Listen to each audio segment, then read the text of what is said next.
in this part, I have to just give a quick shout out to Leah's story because something she said that was forgiveness starts with us. In order to forgive, like, the person that harmed her, she had to first forgive herself. How you and God are communicating. With me, I talk to him like I would talk to my homeboys, And sometimes, I feel that confidence or I feel that energy come over me and I'm like, I'm walking within my purpose. So I'm never going to be alone. It's okay to break down. So give yourself the time to grieve whatever you're grieving or to go through what you're going through. The only person you need to look at every day and challenge is the person in the mirror.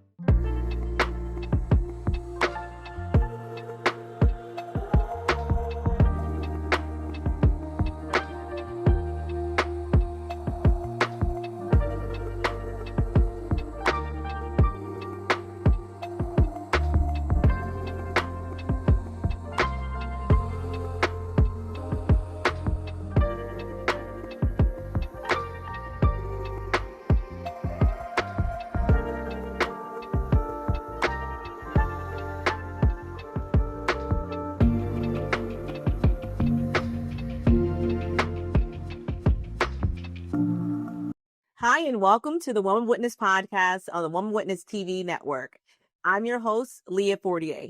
Here on this platform, we bring to you voices of women that are out there making a positive impact in their lives, in their family, in the community around them. Dynamic, resilient women who have battled through something, and they are bold enough, strong enough to turn around, grab the hand of another sister, and pull them through. Today, I have another amazing topic and another amazing guest. Today, I'm going to introduce you guys to Miss Angie Tarvis. Miss Angie is an advocate, and she has dedicated her platform to healing through writing. Her personal journey of loss and resilience and faith has shaped her mission to help others find their voice. I'm so excited to introduce to you my guest today, Miss Angie Tarvis. Hey, Angie, welcome to the well. Hi, thank you so much for having me. I'm so excited to be here to share the journey with you guys. I honestly, when I first saw Woman Witness, like when I first bumped into your page, I thought it was something super powerful because these are women from different walks of life. It's not necessary. I mean, obviously, we're all celebrities within our own form because we're all greatness. But we're, the average woman, the average, girl of color that's just going through life that has a story. And I feel like we all have a story that we can relate to. We're just not sharing them so often. So to be a part of this, I'm so grateful and I'm so thankful that you have me on today because I think that it's important. Yeah. Thanks. Thank you, Angie. I mean, that's what it's all about. And I love that you have made that point because it is absolutely true. Just like the Samaritan woman at the well, no one knew who she was. No one knew her name, but Jesus chose her to go and be a witness. And that's what it's all about. And that has no look. That is you and I and every other woman who was walking in their purpose to come back and share their story. So thank you for sharing that, Angie. That was so sweet. No, you're welcome. Absolutely. I think it's important to we have to give each other our flowers and acknowledge these platforms and just say, hey, like there's a younger girl or even a woman just like me and you that need to hear this. We need each other more than we know sometimes. So when I listen to stories, I'm like, wow, I see me in this story and I see how she handled it. And we don't always have, like, not everybody has such a strong village. So when you have these platforms and these opportunities for voices to be heard, it's important for women like me. Thank you, Angie. That is so true. And thank you for sharing that. Angie, before we dive into your work, I want to start by asking you to share your personal journey with us. You had a traumatic loss at a young age, and then on top of that, it was another loss. And dealing with the loss of parents at such an early age, can you talk to us and share with us how that shaped your life early on? And how it led to your perspective in life now. I'll be honored to share that. So my mom passed away when I was 18, turning 19. And I know a lot of people think that that's not a very young age. To me, now that I'm a little bit older, um, I know how pivotal that is, that age right there, because you're growing into womanhood. You're kind of, in college or trying to decide what comes next in your life. And for me, my mom was sick for almost 6 to 7 years prior to that, because she passed away of brain cancer, unfortunately. And that looks like, so because I come from a family that is first generation immigrants, we didn't have the support here in New York, where I'm based off of. And it was just kind of me and my sister dealing with this. At the time, my sister was like, I think 22 or 21, something along those lines. We were both babies, basically. Yeah. Yeah. And I think that a part of it was me seeking some type of community. And my father later on, which less than a year and a half into her passing, gets incarcerated. Already having a kind of difficult relationship with him, although I love my father and, he's one of my favorite people to this day because of healing. Yeah. It wasn't easy because he wasn't here. He was in the Dominican Republic. Oh. So in the beginning, what that looked like for me was a lot of drinking, a lot of partying. There was no real conversations around what happens next or what does healing look like for you.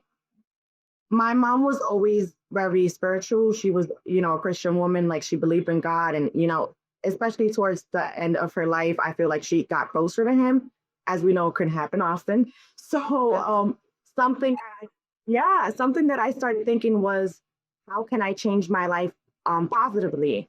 What happens in between all of this in my life is that I get into a really bad relationship.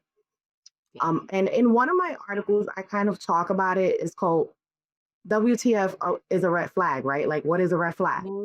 Um, right. Because I had no idea how to navigate such a serious relationship or even what domestic violence looked like.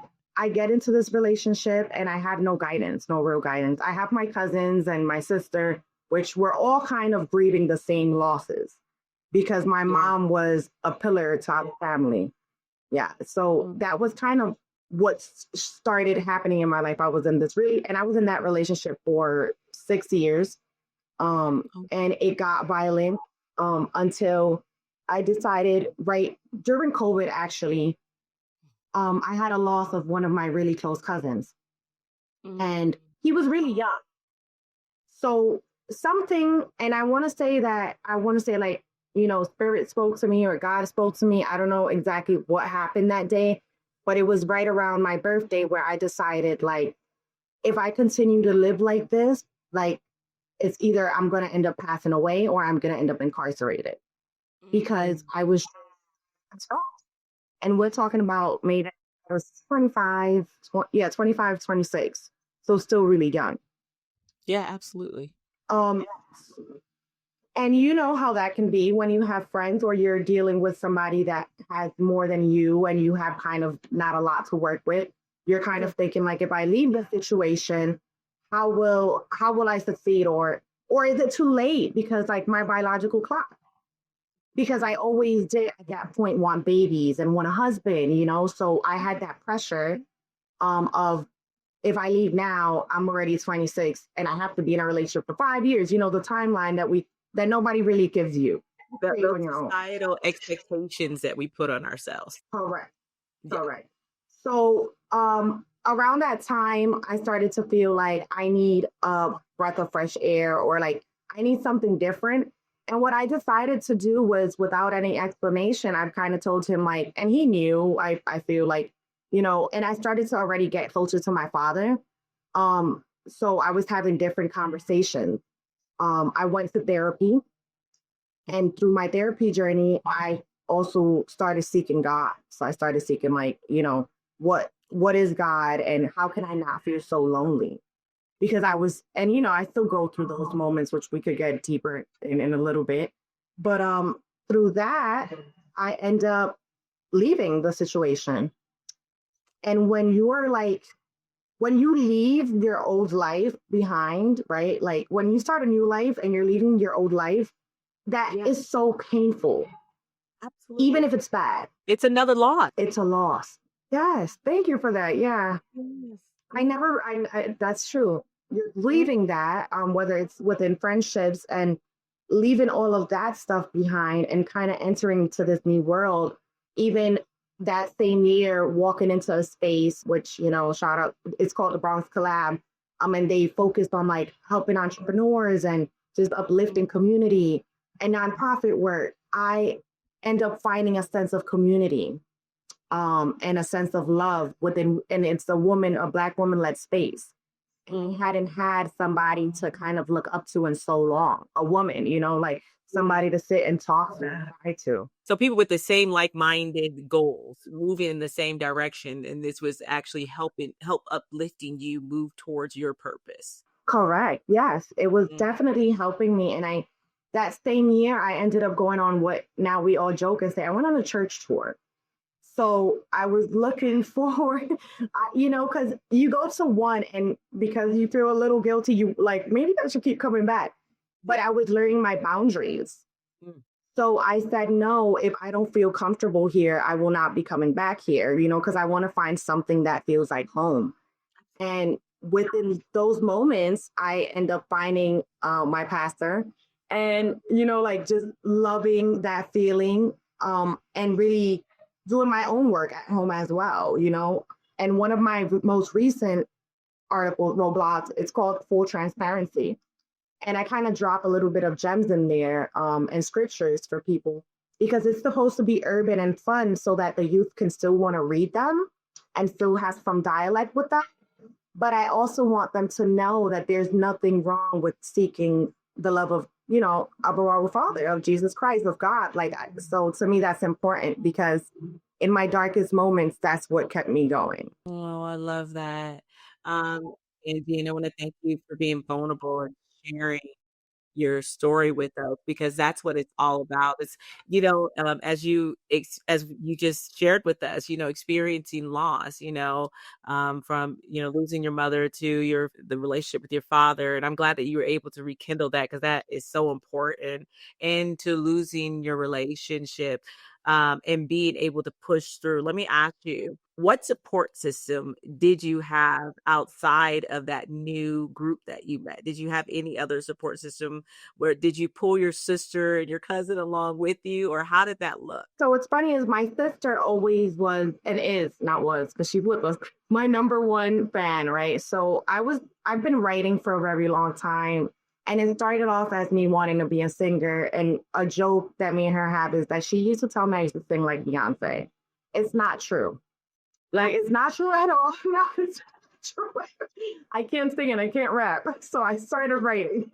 So she was kind of the person also like, yeah. And one of my closest friends, she would come with me because at first I was shy, to like just walk in these spaces and, just meeting new people because it's different, right? When you go from like always being lit to like now you're outside doing community work, and it looks different for people because you look different. It's like, girl, what are you doing? Yeah. Yes. Yeah. So, but for me, it was so fulfilling that I had her support. My cousin in the beginning was kind of like, girl, like, what is all of this? Because I was so busy. So I no longer had time for her, and we're really close. So at first, I feel like it was a little bit of pushback. Now we're at a way better space, because I opened a nonprofit. I founded one in honor of her daughter, Leah. Her name is Leah as well. So it was them, like those three, my best friend, my sister, and my cousin, they definitely were that support. And then I learned something that even with their support, that this was my journey. Come on. Yeah, yeah. Mm. So there was times where I had to be in these spaces alone, and I was intimidated, and at first I was like, oh my God, I can't do this, or I can't even talk about what I'm doing because I was so shy. But I started to lean on God. Like, honestly, like, in full transparency, I talk about my walk with Him. And some people pick up on it, some people don't. but it's him, like when I'm feeling unconfident or when I'm feeling like not my best self, I talk to him and he talks back. So, and I want people to know like that looks different for everybody.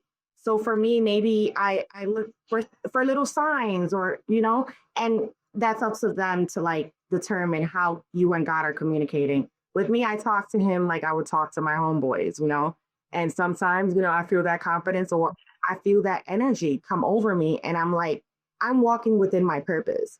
So I'm never going to be alone. Yeah, I love that. I love that, Angie. And I like the way that you put it as well. Developing that relationship and that walk with God, it is personal and it is deep. And like you said, it does not look the same. Let me ask you during this your writing journey, right? I mean, I'm a big fan of writing. That's how I wrote my first books, and I always lean on Habakkuk to write the vision and make it clear. So at some point in your journey, writing became more than just an outlet for you. You started a nonprofit. You started, speaking the word through your, speaking the good news, the gospel through your blog. So tell us, at what point did this transition happen to turning it into your ministry? Oh, thank you. That's powerful. Thank you. So I think that I met this lady, and I have to give her flowers. Her name is Coach T. She's been a mentor of mine. The same lady that I walk into the space and I'm just crying to the first day. And I have to say this because it's important, but she saw what I wasn't seeing at the moment, right? So and then putting me in spaces with young women that kind of make what I was going through. And because I have a loving heart and I care about the youth a lot, I started to say, like, how can I reach them more? And I didn't realize that that was becoming my ministry, my work, me putting stuff out there and really helping other people. I think it kind of happened like blindly. It just started to transition into that. The more that I wanted to give back to the community. So I started doing pantry at that same space. And it was called Colab Cares. I'm still called Colab Cares. But I started just going, and sometimes I would have, like, we would put our money together, but I would have my last 40. And I would say to myself, I'm going to Aldi's, which is like, we're here, and I'm going to spend my last 40. I had a little bit of gas in my tank, and I said, this is what I'm doing. People would be like, you're crazy. Why are you doing that? But I felt like it was what I was supposed to be doing. And Leah, let me tell you, my last 40 then turned into 250. God was blessing me in ways that I couldn't imagine. Yes. Mm. And I would write all the time. And people still to this day tell me, like, you don't have to come out of your pocket. Like there's ways that it can be done, right? Because we all know that. But my latest trip, I went to Puerto Rico to orphanages, and that was a personal trip for me to give back to orphanages. And I write about it as well as it's something that I want to do. I end up doing it this year, and I didn't know how I was going to do it. When I go to Puerto Rico, I don't know if you know the Capital One thing that happened, right? Nobody got paid. Capital One had like a issue with the ACH payments. Okay. No. So this is a day before I go to Puerto Rico. Mm-hmm. And nobody knows that I'm going to Puerto Rico except for my closest friends, and the people that I'm on this nonprofit board with. So I'm nervous because I have $4 in my bank account. And because my paycheck didn't come through. So there's no way for me to do anything. So people slowly start pouring into me that same day, the day that I'm leaving. And that's why, like, that's how this continues, because it's just, I'm seeing God work through me, and I'm seeing that there's a bigger purpose than me, like I'm just a messenger. So when I'm writing these articles and it starts off as me venting, and these young ladies are reaching out to me, and some of them are my high school friends that are still struggling with some type of trauma. And they're like, Angie, I didn't know that you went through X, Y, and Z. And I'm like, yeah, it was really rough, but sometimes we carry it well. you're smiling and you look pretty. So they don't think that you're going through anything. Yep. And when I started getting those messages, I said, we need to be more transparent with each other so we can stop going through these things. And I think that is how that kind of started to develop. Absolutely. Not just start going through those things, but stop going through them alone. Right. Because I mean, so often I think so many of us struggle in silence. And it's blogs like yours and it's platforms like yours, ministries like yours that help women see that I am not alone. And there is something that is so uplifting about knowing that you're not alone. And not saying you want everybody to be miserable, but it lets you know if I can look at you, Angie, and I'm like, oh my God, Angie's doing so well. She's speaking her truth. So I know that she is going through something and I'm going through it too. I don't have to be depressed today.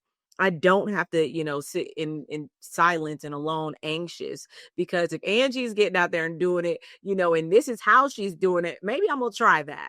And I believe that's what it's all about. I mean, that's beautiful, Angie. I love that.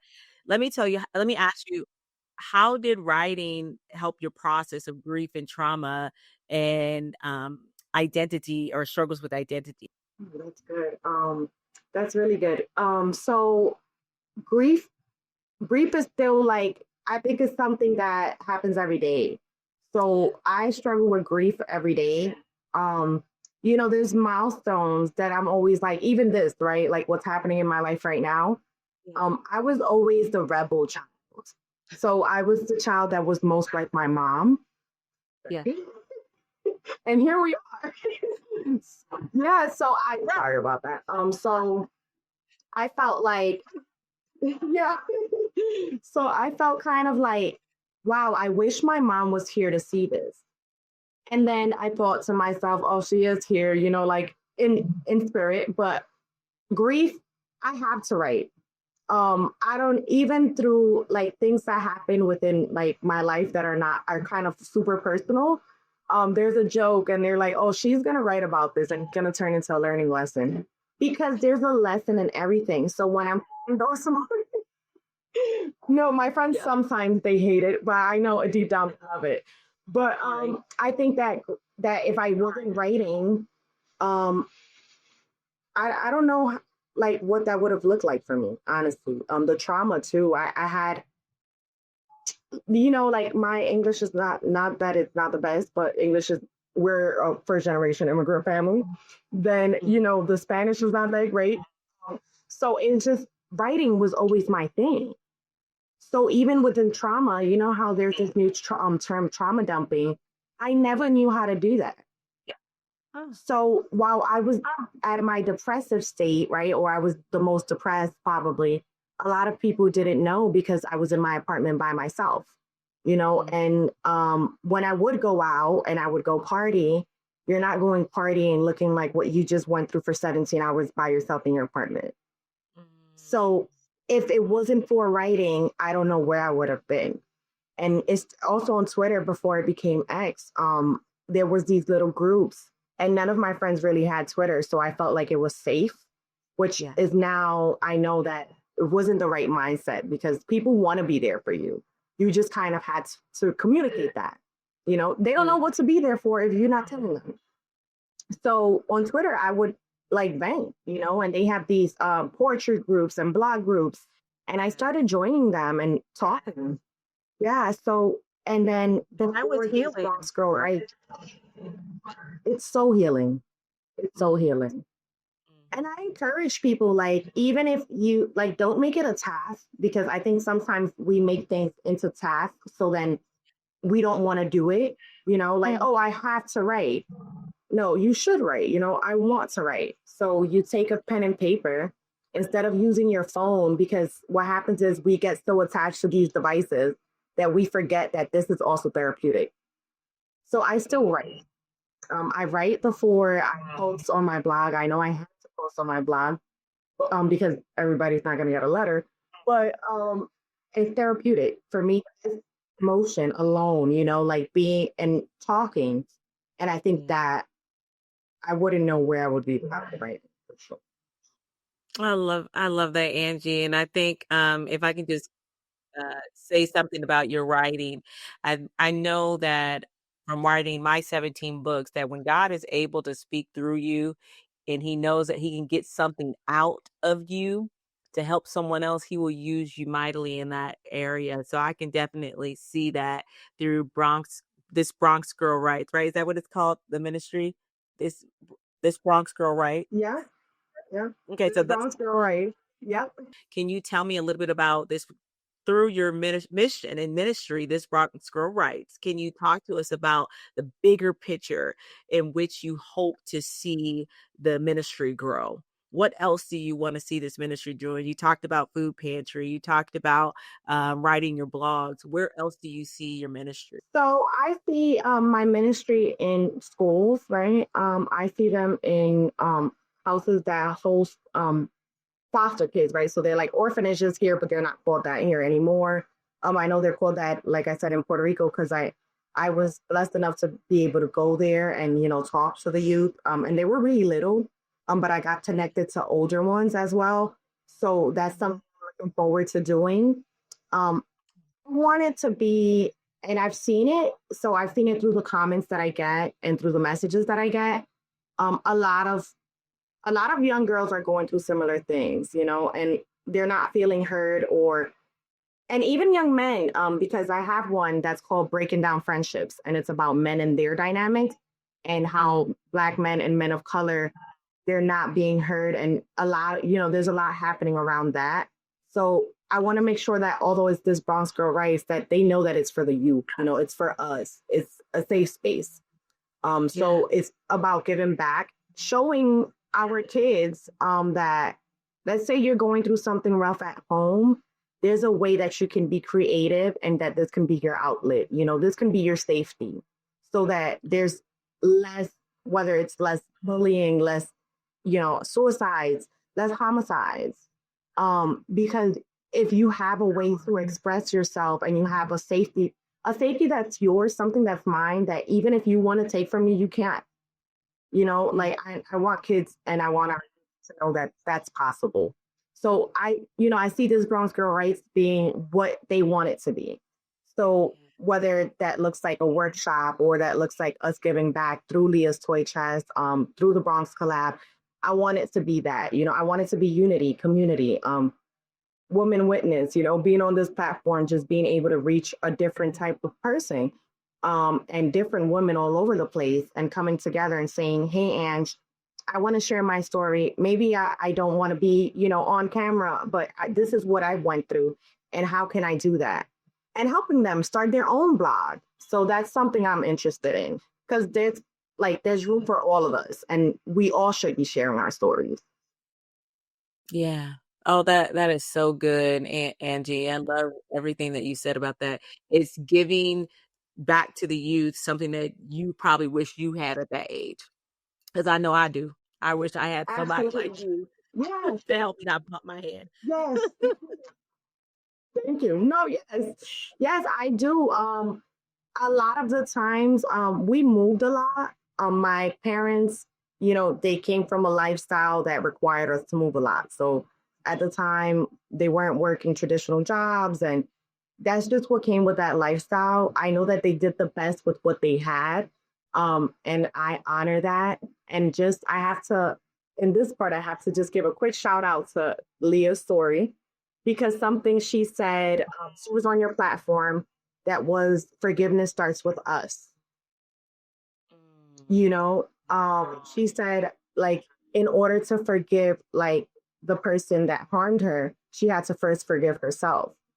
And I think that was throughout my journey of wanting to give the kids back what I didn't have. I had to forgive me and then forgive my parents for what they didn't know, because a lot of the times they grew up different. They grew up in the 70s, the 60s, and life was different, than what we have our expectations. And there's not a book for them. I don't have kids yet, but I know that I would have wished to have like a safe space to go to talk, or for somebody to teach me more delicately about sex education. Even just my my writing and my artistry. So I paint as well, and I've got the honor of doing events where I'm displaying them. But those are things that our children need more of. And because we're in urban communities, we don't have those programming. And I want to give that to them. You know, I want to give them the idea that you are an artist, you know, you are a creative, and that's something that is healing for your mental, it's healing for your emotional intelligence. So definitely wish I would have had something like this. Oh, wow. Angie, thank you for sharing that and highlighting that. Um, and I love all working with the youth and giving back to the youth and helping upbuild them. And I want to just also just say this. I love the fact that you reference Leah Forney's episode, because her episode was incredible and talking about healing from within yourself first, forgiving yourself. And she did touch on the sex education that we need to start with the youth. So I love that. You guys go check out that episode. Thank you, Angie, for bringing that up. I want to talk about breaking cycles, because that's what you're doing. You've seen what you didn't like and you're going back and you're fixing it. Let's talk about that. I want to talk about that, breaking those cycles and the generational trauma and setting a new precedence for our youth. What do you think that we need to begin to embrace to start this healing process and storytelling for our youth and ourselves? I think we need to embrace that because, like, let's say our ancestors, or not necessarily ancestor, but like the people that came before us, so like my parents, my grandparents, right? Yeah. They weren't wrong, but it's still not the way to always do things. So just because I can say, okay, my mom was super loving, super caring, but there were certain things that I would change. That's not disrespect. That's evolvement. You know, we're evolving within times. We learned that maybe this didn't work, you know, so why don't we try it this way? And that doesn't mean that you're not honoring your parents or honoring your grandparents. That just means that we're moving forward. I think we need to open our eyes and really realize that the youth, these kids are so smart. They're so smart, but they're also growing up like they need. Yeah, they're so smart. It's ridiculous. They're growing up in a society where everything is internet. They're not having that community like we did, right? So, you know, we went to the park across the street, me and my sister, all the time. My mom at the time had a babysitter for us. We were 13 and like 17, or yeah, like around those ages. It was kind of ridiculous. But you had like your neighbor, hey, check on my kid. Yeah. And that would happen. We're losing that. So I think that these kids need more support, and it doesn't have to be in such a negative way. So like, no, like if you believe in soft parenting, that's fine, you know, like, but I just think that we need to be honest about what has to change. And that's not always just, you know, like, hey, don't hit your kids, you know, like it's more than that. It's conversations that need to be had. And I think sometimes we focus so much on that part, right? Like this, you know, how that's like a trendy thing I see everywhere. My mom friends talk about it, the soft parenting. And I'm like, your kid is not a soft kid. So, you know, you have to do it according. Yeah. So I think that it's according to the child, but I also, the conversation, have these combos with these kids and know that they're intelligent. They can handle it and they need it. I had a young lady that would often come to me, and because of her exposure, so I didn't realize certain things in my life up until even when I was sexually active at a young age, I didn't realize the consequences of those actions, right? Because it wasn't like that back then. Yeah, I didn't have MySpace. I didn't have yet, you know, like that came later on. So to me, then yeah, like it wasn't, I was just trying to think like what will happen back then. But no, at that age, none of that. So I didn't know, but I have a young lady that I work with. And what she's been exposed to through life, through her parents, through social media, and the conversations we're having, I'm like, I wasn't there yet until I was 18. Like, I don't think that I was capable mentally of having that type of conversation because I didn't know. No. So with that being said, I think that they're more developed. They know so much because they have access. And that could be uncomfortable for parents. Yeah. But as an auntie, right? Like I'm comfortable having that conversation. And we have to create safe communities so that single moms or single dads can feel comfortable bringing their kids because I know safety is so important for our children. Yep. Oh, 100%. I love everything that you said. I mean, back in the day, I mean, we had to worry about writing a note, right? And it getting, picked up by the teacher, or you dropping it and somebody finding your business and putting it out. And then you can still kind of deny it and be like, it wasn't me. But nowadays, where there's social media, you just got to be careful. And we have to stay up with the times as parents, as teachers, as people who are working with the youth. We have to stay up with the times, stay up with these trends so that we can communicate with them. And as you said, communication is key. Let me ask you, as we move towards the end, your journey is definitely a testament of resilience and faith, and you have taught us, and you're teaching us and showing us there are power in your words.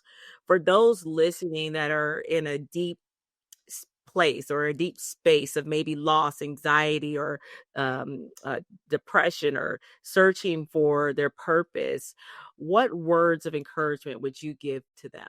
So I want to let them know that it's okay to not be okay. It's okay to break down. In order to rebuild, we have to. So don't, like, as long as you're not staying there. So give yourself the time to grieve whatever you're grieving or to go through what you're going through. And like get on your knees and pray a little bit, like ask for clarity, like, tell him what you're seeking at the moment. To me, I don't, like I don't discourage the breakdown. I encourage it. Go through it, like start over, because sometimes that's what we need. Like, and there's this, let me see, give me 1 second. I just want to give it to you because I wrote it down. So, yes, rejoicing in our suffering, right? Um, Yeah. I'm reading this little book and it kind of helps you get through like the stories in the Bible, and kind of breaking them down in a different way. And I was onto the story of Paul, and he talks about rejoicing in our suffering. And when I started to break that down, I started to see that that's just like kind of like what I know how to do, right? So I'm so sad, but I have to find a light in it, right? So, like, okay, maybe I want a house, but you know what? I have this apartment, I have a roof over my head, and I'm not telling you to settle, but I'm saying to realize the beauty of what's around you. We have the greatest gift right now, and it's to be present. And Mm. I want people to know that, that the breakdown is going to happen. Even at your biggest moment, you're going to find a second where you're going to feel like you're so sad and you're going to have to break down. Go through those emotions, but go through them. Don't stay in them. So that's my message to anybody, to just rejoice in your suffering. So if you're going through something, rejoice in it. And, if you don't know what rejoice is, I broke it down. Let me ask you something, Angie. For those who may be struggling with this imposter syndrome, right? They're like, well, Angie, you can write because you probably always been a great writer. You make good grades, and that's your story.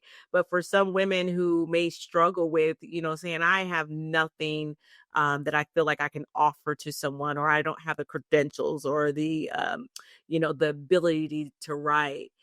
Talk to some of those women. I thank you for that, Leah. You're hitting the greatest questions because I love this.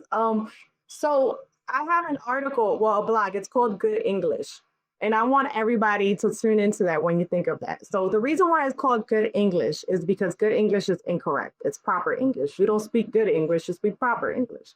Mm. So my writing has never been grammatically correct. It has never been perfect. It never was intended to be.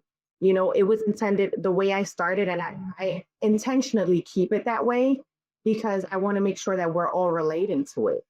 So there's nothing that's supposed to be perfect, like you're perfect because that's what he says, but in reality, our writing isn't perfect, and you're gonna reach who you're supposed to. So one day I sat across the table from one of my really close friends. Right. Right. Mm-hmm. And she told me, you know, in one of your articles, you put mine as well. And I was confused because I thought it was mine as well. No, it's might as well. So according to her, it's might as well, right? Not minus. So I put minus like the sign might as well. But on that article, on that blog, I had, right, people loved it, like the people that it's supposed to reach. So I didn't go back and changed it. Yeah. So I say, don't worry about that. Like, those things are like outside noises, like, so to me it's just, no, I'm in college now because I went back to school. But yeah, it's not about the people that are going to be picking at it. It's about the people that need it. So, and there's going to be one person. So if out of 500 people you touch one person, you did your job, like you did what you were supposed to do. And I that's a message to them. Yeah. Okay, I love that so much, Angie, because I think that, a lot of us, especially a lot of us who have been through something and, everybody, been through some form of rejection, been through some, doors closed in our face. We have this imposter syndrome. We have this like, okay, I got to do it just like such and such. Or I got to study how they do it, or I have to, have all these different tools to help me write my vision. But then we lose who we are. And as you said, which I love the fact that you said this, we might lose the people that God has sent to us. There are people waiting for us to be who we are supposed to be. And if we try to be like Susan and like Kim, we are not going to be Angie or Leah. And those people are going to miss us. Exactly. Yeah, and there's a lot of people, like you said, there's a lot of Susans, there's a lot of Kims, right? There's not a lot of us. And Yes. and I love that. We're gonna lose the people. That's the reality of it. So I feel like, yeah, don't focus on that, because your worst enemy would always be comparing. Like if you're comparing to something to somebody, if you know, the only person you need to look at every day and challenge is the person in the mirror. That's it. That's my best advice about. Yep. Girl, that brought me back to that Michael Jackson song. I'm looking for the man in. How Yes, do you know that song? Okay, I do. Yes, I do. okay. I'm over here dating myself real bad. Okay. All No, that's right. right. Okay, Angie, I want to thank you for coming on and pouring at this well. We could honestly talk about this forever. I love having such good conversation with women like you who we can, just come here and literally talk like we have known each other forever, spilling tea, hoping that we're leaving some crumbs and some nuggets for everyone to grab a hold of. I want to give you back the floor before I take it away. And I want to ask you to tell us, where can we find you? Where can we follow you? Where can we get on some of your blogs and begin to just start this healing process for ourselves? Thank you for that, Leah. And thank you. I'm so excited. I was so nervous. And this was just like you said, it felt like a conversation with a friend. And I hope to stay in contact. You're amazing. And where people can find me is This Bronx Girl Writes. It's spelled properly. So it's thisbronxgirlwrites.com. And that's also my Instagram handle. Okay. And I will definitely add all of that information in the description below so you can follow Angie and just, jump on her ministry. It's so fun, so healing, so needed for this time and these times. Angie, let me give the floor back to you to leave us with something to take with throughout the week. So something to take with throughout the week. Transition. So um personally, I've been in a transitional state, and in the beginning, we kind of spoke about the New Year's resolution. And I saw a meme on Instagram, and it said, "If I don't have a resolution, then I don't have nothing to lose." Right? And I found it to be funny, but I also found it to be true. Don't put pressure on yourself. Let it. It's gonna come to you. Like go through the transitions that you have to, because like we're not in control. And that's just the reality of it. You could think you're 100% in control. You make plans and, he sends you the other way, which is totally okay. And accept those transitional moments in your life. So that's my message. Transition. We're all in transit to something, somewhere, something greater. And the final destination doesn't always look like the journey. So don't worry about that. Like enjoy your journey. That is good. Enjoy your journey. And can I just add this on there? Angie? Don't stop. Don't stop. I love what you said. You said the journey does not always look like the final destination. So we can't stop. Angie, I want to thank you so much for coming and pouring at this well. You were adorable. I love your story. I love your positive attitude and your outlook on life. I think that we all, I believe in surrounding ourselves. And I believe that in this season, God is going to begin to put more people around each and every one of us who have his spirit, who are walking down the path in which he is sending us. And it is uplifting and encouraging to have these conversations. So thank you, Angie, for coming and pouring at this well. We absolutely adore you. I want everybody. So thank you. Thank you so much, Angie. I want you all to follow Angie on all social media. I will leave her information in the description below. If you were blessed by this episode and you were filled, we ask that you just send it to a friend. Send it to a friend. Don't give them an explanation. Say, hey, listen to this. You got to listen to this. And I promise you, if it blessed you, then it's going to bless them. And that's what it's all about. Of course, follow the Woman Witness podcast on Woman Witness TV network and just like and subscribe. Follow us on social media too. That way you won't miss a next episode. So perhaps you were chosen for such a time as this to write, to tell your story, your truth. Until next time.